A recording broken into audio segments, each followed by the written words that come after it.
All right, so today we're going to dive into what might be one of the most perfectly executed battles you've never heard of, the Battle of Campo Vía.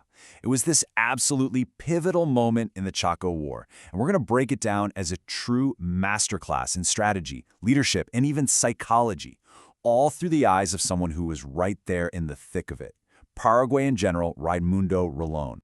And it all kicks off with this totally radical idea from the Paraguayan commander, General Estigarribia. I mean, think about it. After 15 months of just brutal grinding war, he basically says, we're doing this all wrong. He argued that the key wasn't about grabbing kilometers of dusty, useless land. No, the key was to completely destroy the enemy's capacity to fight. And that one single idea, that's the key to understanding everything that's about to happen. Okay, so let's set the stage a little. It's October 1933. The war has been just this bloody stalemate for ages. Paraguay's had a few recent wins, and General Estigarribia, he senses an opportunity. But his plan, it's not just another push forward.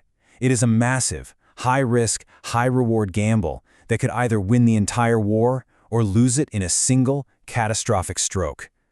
And you can really see the difference in thinking right here. The conventional wisdom, the by-the-book move, would have been to attack Fort Bolivian. It's a big, symbolic target, right?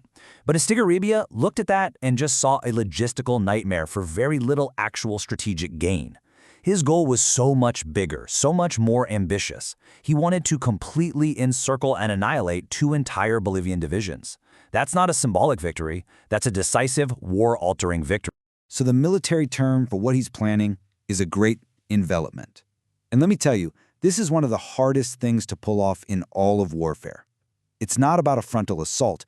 It's more like creating a giant pocket, a trap, that you can snap shut around the enemy. It takes perfect timing, flawless coordination, and, as we're about to see, an absolutely massive dose of deception. Now, to even get this off the ground, Estigarribia goes straight to his president, Eusebio Ayala, and lays it all out. This shows you it wasn't just some military idea. It had to be a full-on national effort.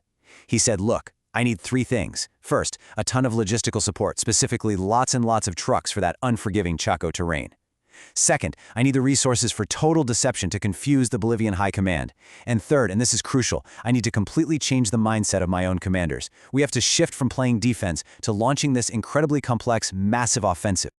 So, he gets the green light. Phase 1 kicks off on October 23rd. But this wasn't some huge, thunderous charge. Not at all. Instead, Estigarribia starts playing this incredibly deadly game of chess, stretched out across a massive front. So what he does is he launches all these small, probing attacks up and down this 120-kilometer line. The goal here wasn't to break through anywhere. Nope, it was to do two very specific things. First, pin the Bolivian army in place so they couldn't move. And second, create so much noise, so much chaos and confusion that their commander, a guy named General Hans Kunt, would have absolutely no idea where the real attack was about to land.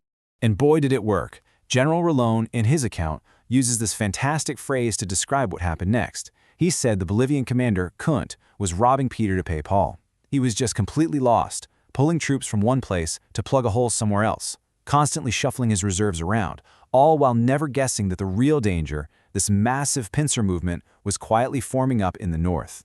The trap was being set, and the bait was well and truly taken.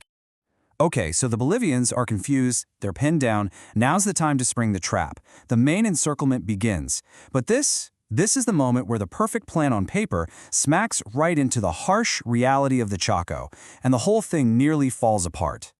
To put it bluntly, the encirclement just stalls. The entire operation grinds to a halt. I mean, can you imagine? After weeks of careful setup, all that deception, the decisive maneuver, the absolute heart of the plan, is teetering on the brink of total failure. The tension back at headquarters must have been absolutely unbearable. And here's a breakdown of why it was all going wrong.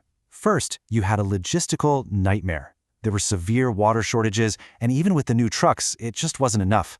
Second, the troops were getting bogged down, moving way too slowly through that dense, thorny wilderness.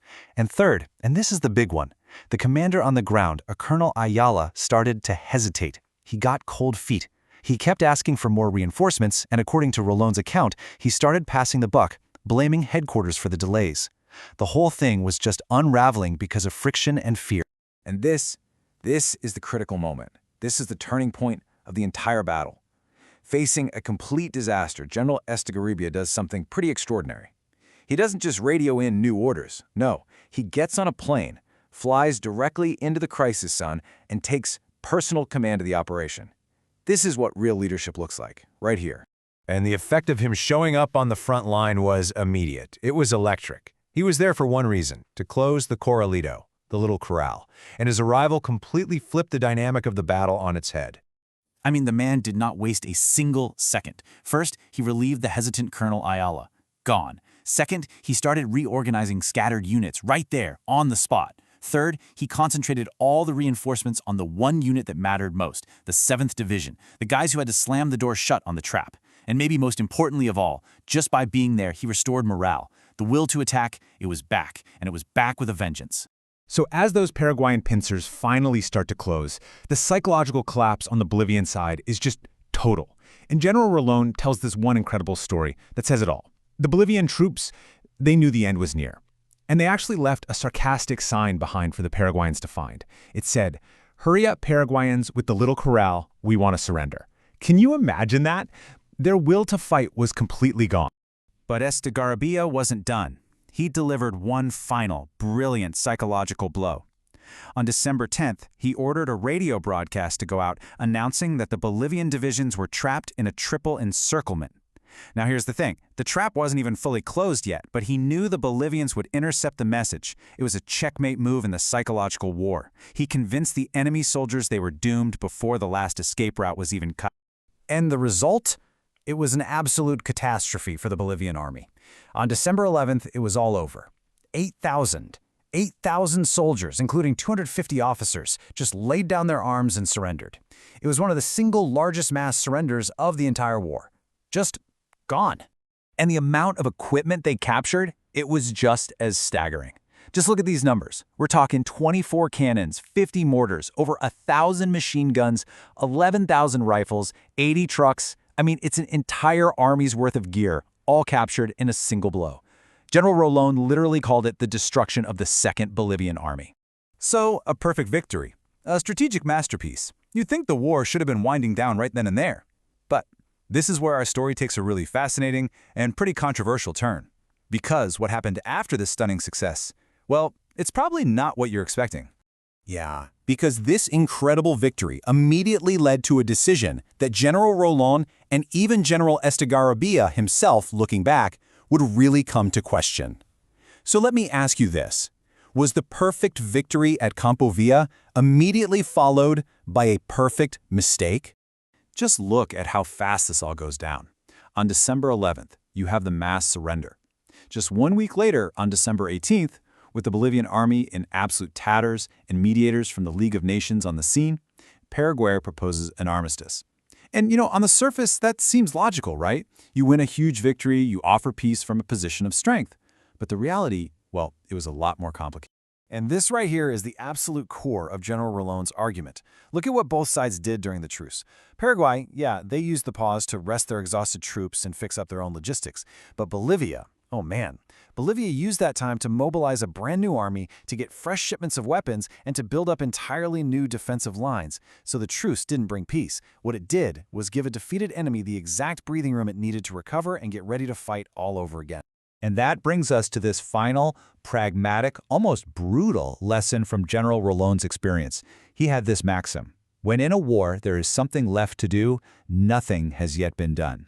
In other words, a military victory, no matter how brilliant it is, it's just incomplete as long as the enemy still has the will and the means to keep fighting. And that leaves us with a pretty powerful question to chew on, doesn't it? In the incredibly complex calculus of war and peace, when is a victory ever truly final?